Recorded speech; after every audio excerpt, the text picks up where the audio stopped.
Hello everyone, मैं हूं कुमार गौरव और गैलेक्सी के ऑनलाइन प्लेटफॉर्म पर आप सभी लोगों का बहुत बहुत स्वागत है।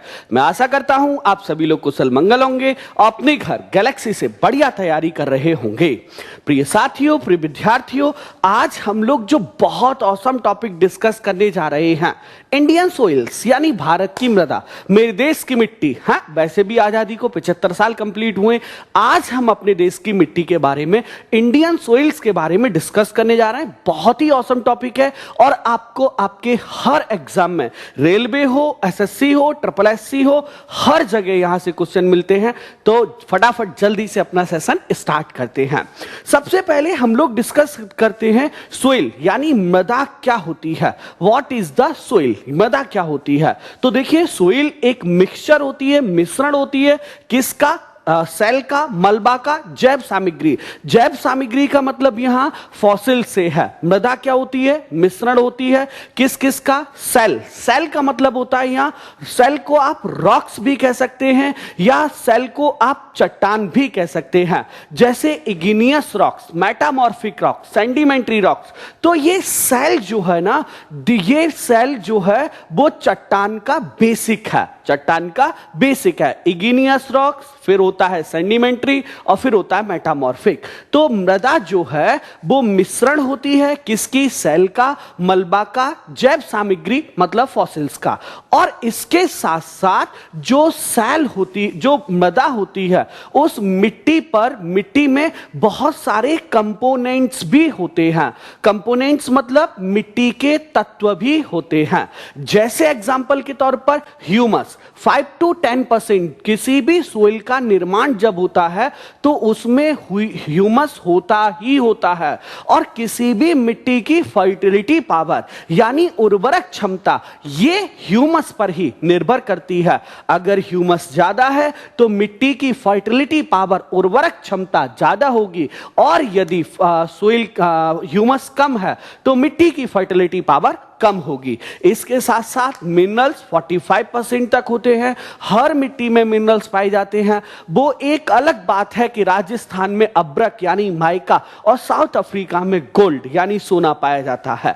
उसके बाद सोइल वाटर 25% तक, जितना ज्यादा वाटर होगा, जितना ज्यादा मॉइस्चर होगा, मिट्टी का प्रकार उतना ही ज्यादा परिवर्तित होगा। जैसे एग्जाम्पल के तौर पे डेजर्ट सोइल यानी मृदा भूमि, मृदा भूमि में ये सोइल वाटर या मॉइस्चर बहुत कम होता है। इसके साथ साथ सोइल एयर, ये 4 बेसिक कंपोनेंट्स हैं, बेसिक एलिमेंट्स हैं जो सोइल में यानी मिट्टी में होते हैं।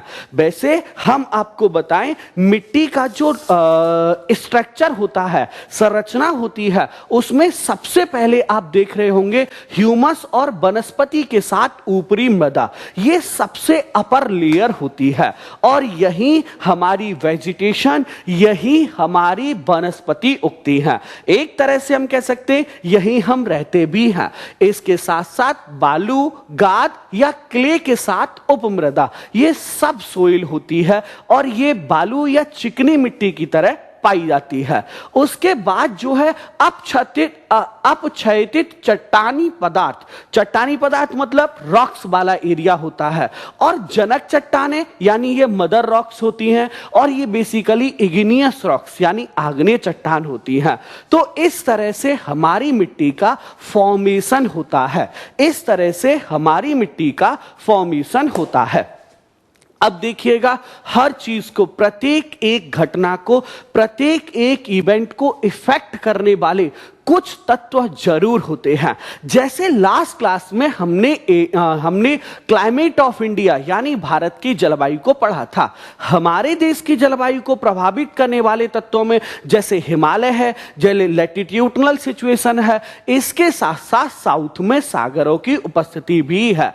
बिल्कुल वैसे ही मिट्टी को, मृदा को प्रभावित करने वाले कुछ तत्व हैं, जिनमें सबसे पहली चीज है मृदा को प्रभावित करने वाले तत्वों में, वो है आपका जनक सेल यानी मदर रॉक्स। और मदर रॉक्स की हम लोग पहले ही बात कर चुके हैं, जिनमें सबसे पहले जो आता है वो इग्नियस रॉक्स यानी आग्नेय चट्टान होती है।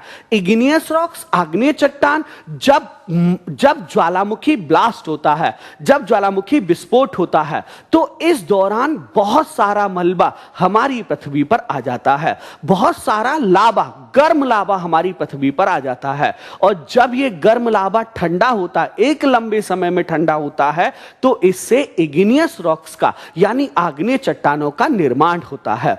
दूसरी होती है हमारी सेडिमेंट्री यानी अवसादी चट्टानें। अवसादी चट्टान क्या होती है? जब आग्नेय चट्टान यानी इग्नियस रॉक्स एक लंबे समय में टूटती है।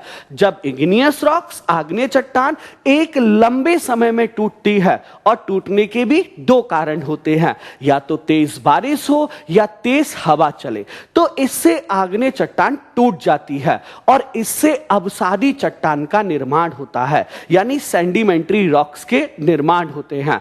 और उसके बाद थर्ड जो होती है मेटामॉर्फिक यानी रूपांतरित चट्टान यानी कायांतरित चट्टान। जब इग्नियस और सेडिमेंट्री रॉक्स में कुछ केमिकल रिएक्शंस के द्वारा परिवर्तन किया जाता है, तो इसे हम लोग जो है वो मेटामॉर्फिक या रूपांतरित चट्टान कहते हैं।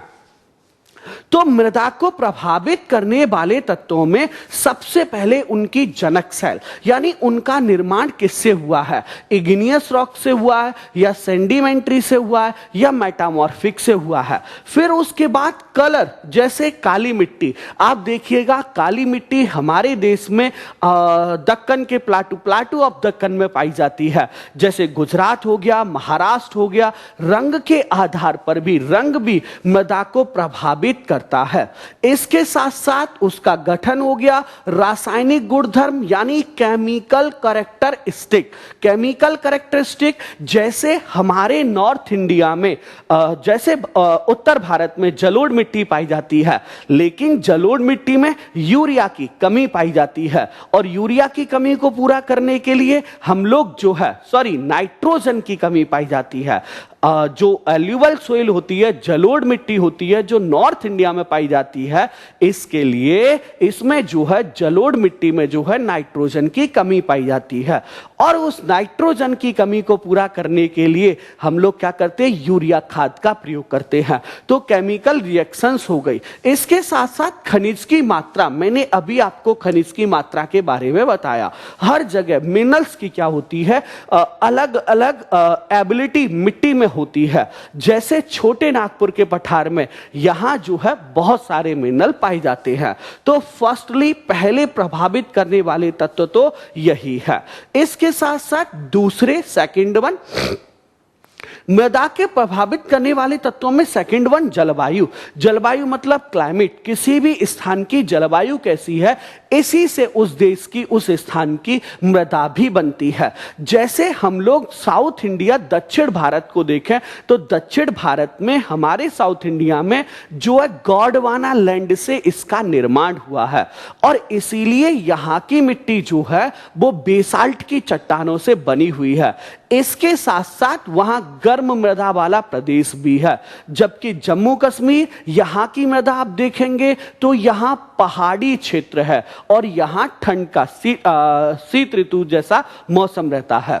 दूसरे नंबर पर तापमान। तापमान भी किसी भी स्थान की मृदा को प्रभावित करने वाला तत्व है। जैसे एग्जाम्पल के तौर पर राजस्थान में जहां टेम्परेचर ज्यादा होता है वहां रेगिस्तानी मृदा पाई जाती है, जबकि उत्तराखंड में इस तरह की कोई संभावना नहीं है। फिर उसके बाद वर्षा। वर्षा भी हमारी क्या करती है? मृदा को प्रभावित करती है।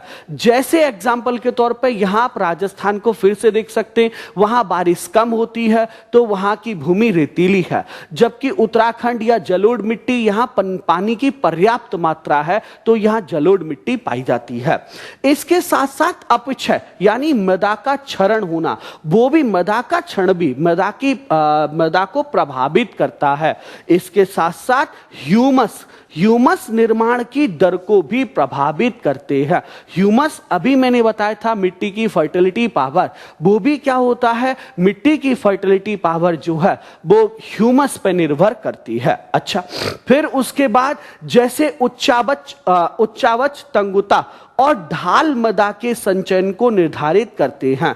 ढाल मृदा के संचय को, संचय मतलब एकत्रित करने को प्रभावित करते हैं, जबकि वनस्पति जात, प्राणी जात और सूक्ष्म जीव ह्यूमस के निर्माण की दर को प्रभावित करते हैं। ह्यूमस का निर्माण वनस्पति, प्राणी जात और सूक्ष्म जीव को प्रभावित करता है, जबकि समय और मृदा की परिच्छेदिका ये जो है मोटाई को प्रभावित करती है। समय जो है मृदा की मोटाई को प्रभावित करता है। जैसे जैसे समय बढ़ता जाएगा मृदा की मोटाई बढ़ती जाएगी। तो ये मृदा को प्रभावित करने वाले क्या है, कुछ तत्व हैं। नेक्स्ट वन आगे डिस्कस करते आगे बढ़ते हैं। अब देखिएगा ये लेयर्स ऑफ द सोइल यानी मृदा का स्तर। लेयर ऑफ द सोइल्स की हम लोग बात करते तो soil have the different layers with the different physical and chemical properties. हर एक लेवल पर क्या होती हैं फिजिकल और केमिकल प्रॉपर्टीज होती हैं। जैसे एग्जाम्पल के तौर पे यहां लिखा है आपका ह्यूमस एंड ऑर्गेनिक। ये टॉप सोइल है। टॉप सोइल यानी मृदा की सबसे पहली परत है। तो इस तरह से ये हमारी मृदा को जो टॉप सोइल है ये उपजाऊ होती है। यहां हम लोग जो है वो खेती या हमारा आवास होता है। फिर एलिवेटेड हॉरिजन, यहां क्या होता है ये कह सकते एक तरह से उपमृदा होती है, सब सोइल होती है। सब सोइल ये नई सब सोइल है, जबकि यहां जो बी वाला आप देख रहे हैं ये पुरानी सब सोइल है, यानी ये एक लंबे समय से निर्मित सब सोइल है। फिर पेरानेंट मेटल्स यानी पैतृक चट्टान। पैतृक चट्टान मतलब जिनसे इनका निर्माण हुआ है। और फिर उसके बाद आता है बेड रॉक्स यानी जो चट्टानें नष्ट हो चुकी हैं या नष्ट होने की तरफ है। तो ये हमारी मिट्टी की लेयर्स होती हैं। ये हमारी मिट्टी की लेयर्स होती हैं। नेक्स्ट वन आगे देखते हैं। उसके बाद अब देखिए ICAR, Indian council for agriculture research. Indian council for agriculture research, इसकी स्थापना 16 जुलाई 1929 को की गई थी। ICAR, Indian council for agriculture research. हमारे देश में कृषि से संबंधित जितनी रिसर्च होती हैं, भारत में कृषि से संबंधित जितनी खोज होती हैं, वो ICAR, Indian council for agriculture research ही करता है। और इस ICAR ने, Indian council for agriculture research ने हमारे देश की मिट्टी को 8 भागों में बांटा है। और ये आपके लिए बहुत ही इंपॉर्टेंट हैं, जिनमें सबसे पहले एल्यूवल सोइल, फिर रेड सोइल, ब्लैक सोइल मतलब काली मिट्टी, लेटराइट मिट्टी, शुष्क मिट्टी, लवण मृदा, पिटमय मृदा और वन मृदा यानी फॉरेस्ट सोइल। ये प्रमुख हैं, ये मेन मिट्टी हैं। और हम मैप के माध्यम से इसका अध्ययन करेंगे। हम मानचित्र के माध्यम से मैप के थ्रू इसको डिस्कस करेंगे। तो आइए एक एक को डिस्कस करते हैं, जिसमें सबसे पहले है एल्यूवल सोइल यानी जलोढ़ मिट्टी। ये देखिएगा आप, इसमें मैप में आपको यहां दिखाई दे रहा होगा कि थोड़ा सा मैंने इसको कवर किया है और एक एरो के माध्यम से भी आपको दिखाने का प्रयास किया है। एक सेकंड रुकें। ये वाला जितना एरिया है ये पूरा एल्यूवल सोइल यानी जलोढ़ मिट्टी वाला क्षेत्र है, ये वाला। इसके साथ साथ ये एल्यूवल सोइल जहां जहां मैंने रेड किया है, इन सारे क्षेत्रों में ये एल्यूवल सोइल जो है, जलोढ़ मिट्टी जो है वो पाई जाती है। वो जलोढ़ मिट्टी जो है वो पाई जाती है। कह सकते एक तरह से ये हमारे देश के सबसे ज्यादा क्षेत्रफल पर पाई जाती है। और हां, जब आप मैप देखेंगे तो इनमें एक चीज आपको कॉमन दिखाई देगी इन क्षेत्रों में। वो कॉमन चीज क्या है? तो वो कॉमन चीज है इस एरिया में, ये पूरा एरिया नदी, जैसे गंगा और उसकी सहायक नदी, यहां ये ब्रह्मपुत्रा और उसकी सहायक नदी, ये वाली नदियां साउथ इंडियन की जो ईस्टर्न फ्लो वाली रिवर्स हैं, पूर्वी प्रवाह वाली नदियां हैं, जैसे महानदी हो गई, कावेरी हो गई, गोदावरी हो गई, ये सारी नदियां यहां आके गिरती हैं। तो हम लोग डिस्कस कर रहे थे इस मिट्टी का निर्माण, कौन सी, एल्यूवल सोइल, जलोढ़ मिट्टी का निर्माण, जो रेड कलर वहां कर रखा है। इस मिट्टी का निर्माण नदियों द्वारा बहाकर लाए गए पदार्थ से होता है। बहुत अच्छी बात है। यह भारत के लगभग 43.3% एरिया पर पाई जाती है, जो लगभग मैक्सिमम है। नदियों के द्वारा जो मेटल्स, नदियों के द्वारा जो पार्टिकल्स बहा करके लाए जाते हैं, उनके द्वारा इनका निर्माण होता है, उनके द्वारा इनका निर्माण होता है एल्यूवल सोइल का।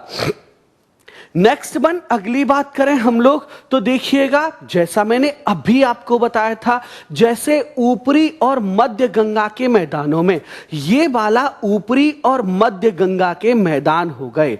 दो मैदानों में दो अलग अलग प्रकार की जलोढ़ मिट्टी विकसित हुई है। कौन सी? दोनों में कैल्शियम का कंकर या अवक्षेप पाया जाता है।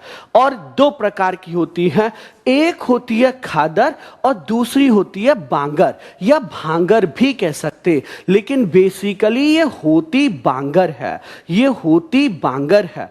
और मैंने आपको लास्ट टू लास्ट क्लास में पढ़ाया था कि खादर और बांगर होती क्या है। तो एक्चुअली ये जो नई जलोढ़ मिट्टी होती है उसे हम लोग कहते हैं बांगर, जो नई जलोढ़ मिट्टी है जिसका अभी निर्माण हुआ है, और पुरानी जलोढ़ मिट्टी को कहते हैं खादर, जिसका निर्माण पहले हो चुका है, उसे कहते हैं खादर। और ये बहुत अच्छा क्वेश्चन है आपके किसी भी एग्जाम के लिए, ये बहुत ही ऑसम क्वेश्चन है। नेक्स्ट वन, आगे बात करें हम लोग तो फिर आता है इसका नेचर। इसका नेचर यानी इसकी प्रकृति कैसी है। तो जलोढ़ मिट्टी यानी एल्यूवल सोइल जो है, जो कि गंगा यमुना के दोआब में पाई जाती है, ब्रह्मपुत्र के क्षेत्रों में पाई जाती है, और आपका कोरोमंडल तटों पर पाई जाती है, या ईस्ट कोस्ट पर पाई जाती है, ऐसा कह सकते हैं। देखिएगा, निचली और मध्य गंगा के मैदान और ब्रह्मपुत्र की घाटी में दोमट और चिकनी मिट्टी, ये दोमट और चिकनी मिट्टी जो है वो जलोढ़ मिट्टी का ही एक प्रकार है। लेकिन निचली और मध्य गंगा मैदान में ये जो है वो दोमट और चिकनी मिट्टी पाई जाती है। जबकि पश्चिम से पूर्व की ओर, यानी ये आपका वेस्ट है और ये आपका ईस्ट है, पश्चिम से पूर्व की ओर जो है वो रेत की मात्रा घटती जाती है। और ये एक बहुत औसम क्वेश्चन है, रेत की मात्रा क्यों घटती जाती है? क्योंकि यहां नदियों का फ्लो बहुत ज्यादा है, इसीलिए जब हम वेस्ट से ईस्ट की ओर चलते हैं, सॉरी मैं माफी चाहूंगा, ईस्ट से वेस्ट की ओर चलते हैं, तो क्या होता है, इनकी रेत की मात्रा जो है वो घटती जाती है। नेक्स्ट वन, आगे डिस्कस करें, जलोढ़ मिट्टी जो है वो रंग में हल्के भूरे रंग की होती है, राख युक्त होती है, ऐसा लगता है जैसे राख से इसका कलर जो है वो मेरा हो। राख का मतलब एस, जो हमारी लकड़ी की जलने के बाद होता है, कुछ इस तरह की ये जलोढ़ मिट्टी होती है। नेक्स्ट वन, अगली बात करें जलोढ़ मिट्टी की तो रासायनिक गुण। देखिएगा, ये बहुत अच्छे क्वेश्चन है, बहुत ही शानदार क्वेश्चन है ये वाले। इस मिट्टी में, इस मृदा में पोटास पाया जाता है, इस मृदा में प्रचुर मात्रा में पोटास पाया जाता है, और इस मिट्टी में नाइट्रोजन की कमी पाई जाती है, और नाइट्रोजन की कमी को पूरा करने के लिए यूरिया खाद का उपयोग किया जाता है, क्योंकि यूरिया में 46% तक क्या होता है, आपका नाइट्रोजन होता है, 46% तक जो है वो नाइट्रोजन होता है। नेक्स्ट वन, अगली बात करें एल्यूवल सोइल की तो इसका डिस्ट्रीब्यूशन यानी वितरण किस तरह से होता है। तो देश के लगभग 40% क्षेत्र को ये कवर करती है। इसके साथ साथ ये नॉर्थ इंडिया में, उत्तर भारत के मैदानी क्षेत्रों में ये बहुत ज्यादा पाई जाती है। इसके साथ साथ राजस्थान में एक संकीर्ण गलियारे से गुजरात के मैदान तथा इलाकों तक पाई जाती है। ये वाला ये राजस्थान में एक गलियारा और उसके बाद ये गुजरात तक जो है वो पाई जाती है। उत्तर के मैदानों नदी घाटियों में व्यापक रूप से ये फैली हुई है। उत्तर के मैदान अभी मैंने आपको बताए थे, ये नॉर्दर्न मैदान है, प्लेन है। इसके साथ साथ प्रायद्वीप में ये पूर्व के तट डेल्टा और नदी घाटियों में पाए जाते। ये यहाँ इतने सारे डेल्टास बनते हैं, इतनी सारी नदी घाटियां, इन सब जगहों पर जलोढ़ मिट्टी जो है वो पाई जाती है। और फाइनली ये हम लोगों के लिए बहुत ही उपयोगी है, क्योंकि रबी की फसल के लिए ये बहुत इंपॉर्टेंट है। रबी और खरीफ की फसल के लिए, चाहे वो आपका रबी की फसल में गेहूं हो, चाहे वो आपका गन्ना हो, इसके साथ साथ खरीफ की फसल में चावल हो, तंबाकू हो, इन सब के लिए, मक्का, फल सब्जियों के लिए ये बहुत ही महत्वपूर्ण मिट्टी है। कौन सी? एल्यूवल सोइल यानी जलोढ़ मिट्टी। फिर जलोढ़ मिट्टी के बाद सेकंड वन दूसरा देखें तो वो है रेड सोइल यानी लाल मिट्टी। सबसे पहले मैं बता दूं, ये हमारे देश के 18.6% यानी 18.6% भाग पर रेड सोइल यानी लाल मिट्टी पाई जाती है। और ये बहुत अच्छा क्वेश्चन है कि ये सबसे ज्यादा तमिलनाडु राज्य में, इस तरह से क्वेश्चन डायरेक्ट फ्रेम होता है कि लाल मिट्टी सबसे ज्यादा कहां पाई जाती है, तो वो तमिलनाडु राज्य में पाई जाती है। हम एक बात जरूर आपको बताना चाहेंगे, जैसा कि आप मैप में देख पा रहे हैं, इसका रेड देखिए, इसमें आयरन ऑक्साइड बहुत ज्यादा होता है, इसमें आयरन ऑक्साइड बहुत ज्यादा होता है, इसीलिए इसे हम लोग क्या कहते हैं? लाल मिट्टी कहते हैं। इसके साथ साथ इसमें नाइट्रोजन, फास्फोरस और ह्यूमस की कमी पाई जाती है। और ये हमारे देश में कहां पाई जाती है? तो आप देख रहे होंगे, सबसे पहले छोटा नागपुर के पठार वाला क्षेत्र, यहां खूब पाई जाती है। फिर इसके साथ साथ असम को छोड़कर पूर्वोत्तर में, असम में तो एल्यूवल सोइल पाई जाती है क्योंकि वहां ब्रह्मपुत्र और उसकी सहायक नदियां हैं। इसके साथ साथ ये नॉर्थ ईस्ट में असम को छोड़कर पाई जाती है। इसके साथ साथ ये दक्कन के पठार में भी बड़ी मात्रा में पाई जाती है। और सबसे ज्यादा तमिलनाडु राज्य में, सबसे ज्यादा तमिलनाडु राज्य में लाल मिट्टी पाई जाती है। इसका रंग देखिएगा, सुनिएगा, इसका रंग क्रिस्टलीय और कायांतरित। कायांतरित मतलब जो अपना नेचर बदल लेती हैं। कायांतरित चट्टानों में लोहे के व्यापक प्रसार, वही आयरन ऑक्साइड, व्यापक प्रसार के कारण इसका रंग जो है वो लाल हो जाता है। और हाइड्रेट रूप में होने पर यह पीला, मतलब हाइड्रेट का मतलब जब इसमें पानी की उपस्थिति हो तो यह पीला दिखाई देता है। इसका कलर, इसके रंग की हम लोग बात कर रहे थे, रेड सोइल यानी लाल मिट्टी के। अच्छा, फसलें देखिए, आमतौर पर मैंने पहली चीज आपको बताई कि इसमें ह्यूमस की जो है, लाल मिट्टी में ह्यूमस की कमी पाई जाती है।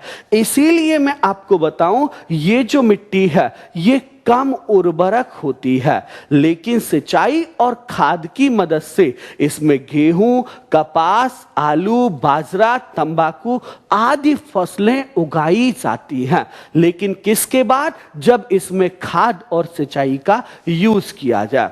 फिर उसके बाद ब्लैक सोइल यानी काली मिट्टी। सर, काली मिट्टी आपके एग्जाम के लिए बहुत इंपॉर्टेंट है, आप किसी भी एग्जाम की प्रिपरेशन क्यों न कर रहे हो। ब्लैक सोइल, काली मिट्टी, जैसा कि नाम है, हालांकि इसको एक अन्य नाम भी दिया जाता है और वो है रेगुर मिट्टी। ये काफी टाइम आने वाला क्वेश्चन है, रेगुर मिट्टी। और काली कपास की मिट्टी भी इसे कहा जाता है। सबसे पहले मैं आपको एक चीज बताना चाहूंगा कि बेसाल्ट की चट्टान जब टूटती टूटती है। पहले थोड़ा सा दिखते, अच्छा चलिए हम पहले ये बताते हैं, क्या जब बेसाल्ट की चट्टान टूटती है, बेसाल्ट की रॉक कहां से आई, तो ये इग्नियस रॉक्स यानी आग्नेय चट्टान होती है। जब आग्नेय चट्टान टूटती है, इग्नियस रॉक्स टूटती है, बेसाल्ट की चट्टान टूटती है, तो उससे काली मिट्टी का निर्माण होता है, ब्लैक सोइल का निर्माण होता है। इसमें चूना, लोहा, मैग्नीशियम, एल्युमिनियम खूब ज्यादा मात्राओं में पाया जाता है। पोटास भी होता है, फास्फोरस, नाइट्रोजन और कार्बनिक पदार्थों की इसमें कमी होती है। लेकिन हां, हम आपको इतना बताएंगे कि टेटनी फेरस के कारण एक तत्व इसमें होता है बेसाल्ट की चट्टान में, जिसका नाम है टेटनी फेरस। टेटनी फेरस के कारण, मैं माफी चाहूंगा, टेटनी फेरस के कारण इसका रंग जो है, फेरस के कारण जो है वो इसका रंग क्या होता है, काला होता है। टेटनी फेरस के कारण इसका रंग जो है वो काला होता है। नेक्स्ट वन आगे डिस्कस करें। हां, गहरे काले रंग की होती है या ग्रे रंग भी हो जाता है कई बार, और इसीलिए तो इसे काली मिट्टी कहा जाता है, इसीलिए इसे काली मिट्टी कहा जाता है। सबसे ज्यादा महाराष्ट्र राज्य में पाई जाती है। आप मैप में देख रहे होंगे, सबसे ज्यादा ये महाराष्ट्र राज्य में, उसके बाद मध्य प्रदेश में और उसके बाद गुजरात राज्य में पाई जाती है। और ये कपास के लिए बहुत अच्छी है, बहुत अच्छी है, इसीलिए इसे काली कपास की मिट्टी कहा जाता है, इसीलिए इसे काली कपास की मिट्टी कहा जाता है। ये मिट्टी हमारे देश के कुल 3.7% एरिया पर यानी 3.7% क्षेत्रफल पर जो है वो, सॉरी, ये मिट्टी जो है ब्लैक सोइल जो है, काली मिट्टी जो है वो एक बड़े एरिया पर पाई जाती है। भारत के विस्तार, भारत के बड़े क्षेत्रफल पर ये मिट्टी जो है वो पाई जाती है। फिर उसके बाद आता है laterite soil. Laterite soil, laterite मिट्टी, और ये जो आप देख रहे हैं नॉर्थ ईस्ट के भागों में, इसके साथ साथ ईस्टर्न कोस्ट पर भी ये मिट्टी पाई जाती है। यह मिट्टी भारत के 3.7% भाग पर पाई जाती है। कौन सी? लेटराइट मिट्टी। ये हमारे देश में 3.7% भाग पर पाई जाती है। इसके साथ साथ ये लेटराइट मिट्टी आयरन ऑक्साइड बहुत होता है, पोटास, एल्युमिनियम के यौगिकों की अधिकता होती है। इसमें कार्बनिक पदार्थ, नाइट्रोजन, फास्फेट और कैल्शियम की कमी पाई जाती है। हालांकि ये मिट्टी उर्वरक तो नहीं होती है, लेकिन खाद और उर्वरकों की इसमें आवश्यकता पड़ती है। लाल लेटराइट मिट्टी सबसे ज्यादा तमिलनाडु राज्य में, फिर आंध्र प्रदेश में, फिर केरल राज्य में पाई जाती है। लेकिन काजू की फसल के लिए ये अच्छी मानी जाती है, काजू की फसल के लिए ये अच्छी मानी जाती है। मुख्य रूप से प्रायद्वीपीय पठारों में पाई जाती है और कर्नाटक, केरल, तमिलनाडु, मध्य प्रदेश, उड़ीसा और असम के पहाड़ी इलाकों में भी ये मिट्टी पाई जाती है। फिर देखिएगा, भारत की मृदा की बात करें, आमतौर पर संरचना और रेतीले और प्रकृति में ये क्या होती है, शुष्क मृदा जो है, शुष्क मृदा, एरिड सोइल जो होती हैं, वो आमतौर पर क्या होती है, संरचना में रेतीली और प्रकृति में ये खारापन इनके अंदर जो है वो पाया जाता है। शुष्क जलवायु, उच्च तापमान और त्वरित बाष्पीकरण, मतलब जहां बहुत तेज बाष्पीकरण होता हो, उसके कारण इनमें नमी और ह्यूमस की जो है वो कमी पाई जाती है, ह्यूमस की कमी पाई जाती है। इस मिट्टी में कैल्शियम की मात्रा नीचे की ओर बढ़ने के कारण मिट्टी के निचले और क्षितिज क्षेत्र पर कंकड़ की परतों की अधिकता होती है। ये पानी की घुसपैठ को प्रतिबंधित करते हैं, छोटे छोटे कंकड़ होते हैं जो पानी इसमें आने से रोकते हैं, और परिणाम स्वरूप जब सिंचाई उपलब्ध हो जाती है तो मिट्टी की नमी एक स्थायी मैदान के विकास के लिए आसानी से उपलब्ध हो जाती है। और ये मिट्टी सबसे ज्यादा जो है वो राजस्थानी क्षेत्र में पाई जाती है। जो आप ये येलो कलर का देख रहे हैं, ये जो है वो कैसी मिट्टी है, ये जो है येलो वाली जो है वो आपकी शुष्क या एरिड जो है वो मिट्टी है। फिर उसके बाद नेक्स्ट वन आता है इसी मिट्टी की बात करें तो केमिकल प्रॉपर्टीज में इसमें जो है क्या होता है, नमक की मात्रा अधिक होती है, बाष्पीकरण इसका कम होता है, और इसमें जो है ह्यूमस की मात्रा भी कम पाई जाती है, ह्यूमस की मात्रा भी कम पाई जाती है। एयर सोइल कम होता है, एयर वाटर कम होता है, air water air soil air और सोइल वाटर, ये दोनों इसमें जो है वो कम पाए जाते हैं। फिर शुष्क मृदा में और बात करें हम लोग, नाइट्रोजन अपर्याप्त होता है, फास्फेट बहुत कम होता है, खराब मिट्टी और इसमें बहुत कम ह्यूमस और कार्बनिक पदार्थ होते हैं, जो मैं अभी आपको लास्ट में जो है वो समझा रहा था। फिर है भारत की मृदा में शुष्क मिट्टी की बात कर रहे थे कि कपास के लिए, गेहूं के लिए, मक्का के लिए, बाजरा के लिए, दाल और जौ के लिए कह सकते अच्छी होती है, बट इसमें कोई भी फसल बहुत अच्छी नहीं हो पाती है, और लाल से भूरे रंग तक जो है वो इसका कलर जो है वो होता है। अच्छा, फिर उसके बाद लवण यानी सैलिन सोइल जो है, सैलिन सोइल जो होती है इसे ऊसर मिट्टी के नाम से भी जाना जाता है।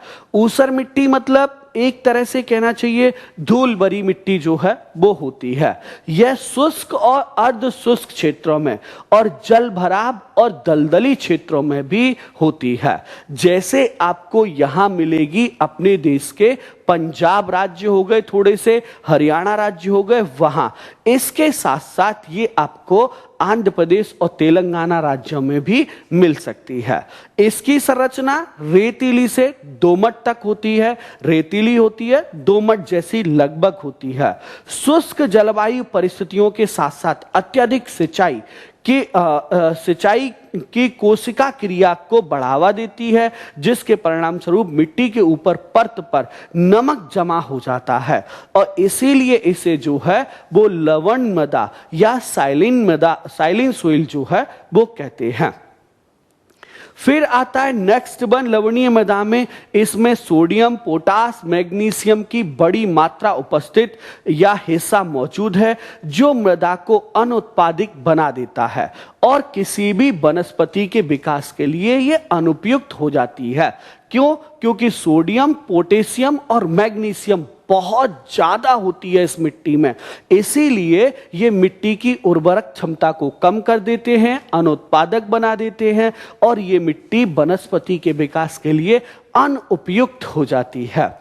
इसमें नाइट्रोजन और कैल्शियम की कमी होती है। अच्छा, नाइट्रोजन कैल्शियम की कमी होती है। ये पश्चिम में गुजरात, पूर्वी तट के डेल्टा, पश्चिम बंगाल के सुंदरबन के क्षेत्रों में व्यापक रूप से फैली हुई है। इसके साथ साथ कच्छ के रण में दक्षिण पश्चिम मानसून नमक के कणों को लाता है और वहां क्रस्ट के रूप में जमा करता है। दक्षिण पश्चिम बेसिकली हमारे देश के जो मानसून की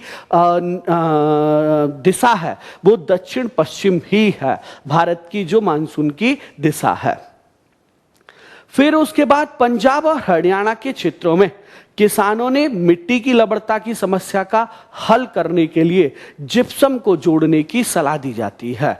जिप्सम को अपने खाद में शामिल करें तो इससे ये जो लवणीय मृदा है इसे उपजाऊ बनाया जा सकता है। फिर उसके बाद आता है पिटमई मृदा, मतलब ये बहुत ज्यादा वर्षा जहां खूब बारिश होती है ऐसे क्षेत्रों में, इसके साथ साथ जहां आर्द्रता बहुत ज्यादा है उन क्षेत्रों में ये मिट्टी पाई जाती है, और वनस्पति की अच्छी वृद्धि होती है क्योंकि यहां पानी की बहुत ज्यादा मात्रा होती है। इन क्षेत्रों में बड़ी मात्रा में मृत कार्बनिक पदार्थ जमा हो जाते हैं। सीधी सी बात है, जहां पानी है वहां मृत कार्बनिक पदार्थ जरूर पाए जाएंगे, और मृत कार्बनिक पदार्थों से ही ह्यूमस का निर्माण होता है, और ह्यूमस का निर्माण होता है जिसके कारण ये मिट्टी जो है वो उपजाऊ होती है। पिटमई मृदा जो है ये सामान्य रूप से काले रंग की होती है, पोटास और फास्फेट की कमी पाई जाती है, और बहुत सारी जगह जो है वो एल्कलाइन यानी ये क्षारीय भी हो सकती है। बिहार के उत्तरी भागों में, उत्तरांचल के दक्षिणी भागों में, पश्चिम बंगाल में, उड़ीसा में, तमिलनाडु के तटीय क्षेत्रों में जहां खूब बारिश होती है वहां ये मिट्टी खूब पाई जाती है, वहां ये मिट्टी जो है वो खूब पाई जाती है। फिर आता है फॉरेस्ट सोइल यानी वन मृदा। ये मृदाएं आमतौर पर पहाड़ी क्षेत्रों में पाई जाती हैं, जैसे अपना कौन सा हो गया, जम्मू कश्मीर हो गया, सिक्किम हो गया, अरुणाचल प्रदेश हो गया, उत्तराखंड हो गया, हिमाचल प्रदेश हो गया। ये सब इन स्थानों पर ये मिट्टी खूब पाई जाती है। ये मृदाएं आमतौर पर पहाड़ी और पर्वतीय क्षेत्रों में पाई जाती है जहां पर्याप्त वर्षा वन उपलब्ध हों। इन मृदाओं के गठन में पर्वतीय पर्यावरण के अनुसार बदलाव आता है। नदी घाटियों में ये मृदाएं दोमट और सिल्टदार होती हैं। सीधी सी बात है, पर्वतीय क्षेत्रों में इनका निर्माण जो है, नदी घाटियों में इनका निर्माण नदियों के द्वारा भाग कर लाए गए पदार्थ से होता है, इसीलिए इन्हें जलोढ़ मिट्टी या एल्यूवल सोइल के नाम से जाना जाता है। ऊपरी ढालों पर इनका गठन मोटे कणों से होता है, जैसे जैसे नीचे आते हैं इनके जो पार्टिकल होते हैं वो छोटे छोटे होते जाते हैं। हिमालय के हिमच्छादित क्षेत्रों में यानी जहां बर्फ बहुत ज्यादा है, इन मृदाओं का बहुत अपरदन होता है। ये अधिसिल्क यानी एसिडिक और ह्यूमस रहित होती हैं। निचली घाटी में मृदा बहुत ज्यादा उपजाऊ होती है। इसे हम लोग कह सकते हैं, इसे हम लोग अगर एक नाम दे तो इसे हम लोग जो है वो क्या कह सकते हैं, एक बहुत प्यारा टर्म है इसके लिए। निचली घाटियों में ये मृदा जो है वो बहुत ज्यादा उपजाऊ होती है। अब देखिए सोइल डिग्रेडेशन। सोइल डिग्रेडेशन क्या होता है? किसी भी मानवीय या प्राकृतिक घटना से, किसी भी मानवीय या प्राकृतिक घटना से मिट्टी की क्वालिटी को कम करना। किसी भी मानवीय या प्राकृतिक घटना से मिट्टी की क्वालिटी को कम करना, इसे सोइल डिग्रेडेशन कहा जाता है। इसे सोइल डिग्रेडेशन कहा जाता है। नेक्स्ट वन, मृदा अपरदन क्या होता है? सोइल इरोशन क्या होता है? बहुत आसान सी चीज है, जो हमारे प्राकृतिक कारण है, जो हमारे नेचुरल फैक्टर्स हैं, जैसे आपका वर्षा है, जैसे आपका पवन है, इनके कारण जब एक स्थान से मिट्टी दूसरे स्थान तक जाती है, जब मिट्टी एक स्थान से दूसरे स्थान तक जाती है तो इसे मृदा अपरदन के नाम से जाना जाता है। और इसमें भी मैं आपको एक चीज बताना चाहूंगा, सीट इरोशन। सीट इरोशन मतलब परत अपरदन। परत अपरदन ये सोइल की फर्स्ट लेयर होती है, और इसमें क्या होता है, मृदा पूरी की पूरी एक स्थान से दूसरे स्थान पर चली जाती है। इसीलिए सीट इरोशन को या परत अपरदन को द डेथ ऑफ फार्मर यानी किसान की मृत्यु जो है वो कहा जाता है। फिर देखिएगा अब जो है मृदा संरक्षण, सोइल कंजर्वेशन। सोइल कंजर्वेशन यानी मृदा संरक्षण के लिए क्या क्या किया जाना चाहिए? तो देखिएगा काउंटर फार्मिंग और देखिएगा टेरेस फार्मिंग, ये दोनों लगभग एक जैसी चीज होती हैं, जिसमें सीढ़ीदार खेत बनाकर क्या किया जाता है, खेती की जाती है, जिससे मृदा का संरक्षण होता है। इसके साथ साथ नो टिल फार्मिंग और ऑर्गेनिक फार्मिंग और रिस्टोर विटलैंड का मतलब होता है आर्द्र भूमि का संरक्षण करके भी हम मृदा के क्षरण को या मृदा के अपरदन को क्या कर सकते हैं, रोक सकते हैं। इसके साथ साथ पेड़ लगाकर या फॉरेस्ट वन लगाकर भी हम मृदा के अपरदन को रोक सकते हैं। इसके साथ साथ हम क्या कर सकते हैं, विंड ब्रेक्स लगा के, मतलब विंड ब्रेक्स मतलब हवा को रोक के भी इस तरह की चीजें हम लोग कर सकते हैं। Next one, proper waste disposal and management. जो हमारी वेस्टेज है, कूड़ा कचरा है, उसका उचित प्रबंधन करके भी हम मृदा अपरदन को रोक सकते हैं। अब देखिएगा कुछ क्वेश्चंस हैं जो बहुत ही औसम हैं और जो लास्ट ईयर के प्रीवियस ईयर के कुछ पेपर में पूछे गए हैं, तो वो मैं आपके लिए लेके आया हूं। जैसे पहला क्वेश्चन है कि काजू उगाने के लिए कौन सी मृदा सबसे उपयुक्त है।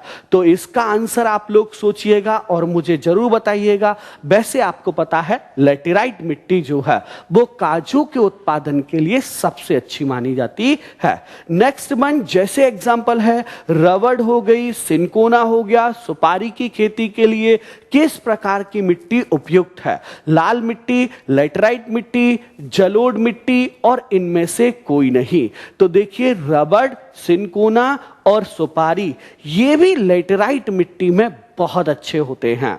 फिर उसके बाद नेक्स्ट वन काली मिट्टी को इस मिट्टी के रूप में भी जाना जाता है। ये बहुत अच्छा क्वेश्चन है और गाइस कई बार पेपर में आने वाला क्वेश्चन है। तो इसको हम लोग जो है रेगुर मिट्टी के रूप में भी जानते हैं।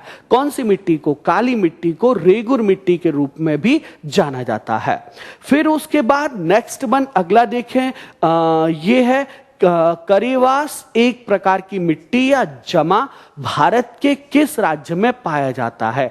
करेबास एक प्रकार की मिट्टी या जमा है जो भारत के किस राज्य में पाया जाता है। तो ये भारत के जम्मू कश्मीर राज्य में पाया जाता है। जम्मू और कश्मीर राज्य में। जूट किस प्रकार की मिट्टी पर अच्छी तरह से उगता है। देखिए जूट एक बहुत ही औसम सी फसल है। जूट एक बहुत औसम सी फसल है और ये जलोढ़ मिट्टी में जो है वो पाया जाता है या जलोढ़ मिट्टी के लिए बेहतर है जहां जल की खूब मात्रा हो। अच्छा, इसके साथ साथ निम्नलिखित में से किस राज्य में काली मिट्टी पाई जाती है? जम्मू कश्मीर, गुजरात, राजस्थान, झारखंड। तो इसका राइट आंसर है गुजरात। गुजरात राज्य में काली मिट्टी खूब पाई जाती है। भारत में अधिकतम क्षेत्र द्वारा कवर किया जाता है।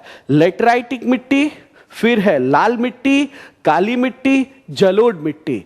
अभी हम लोगों ने डिस्कस किया था जलोढ़ मिट्टी भारत के 43% एरिया पर पाई जाती है, 43.3% पर। निम्नलिखित में से कौन सी मृदा अपरदन का कारक नहीं है?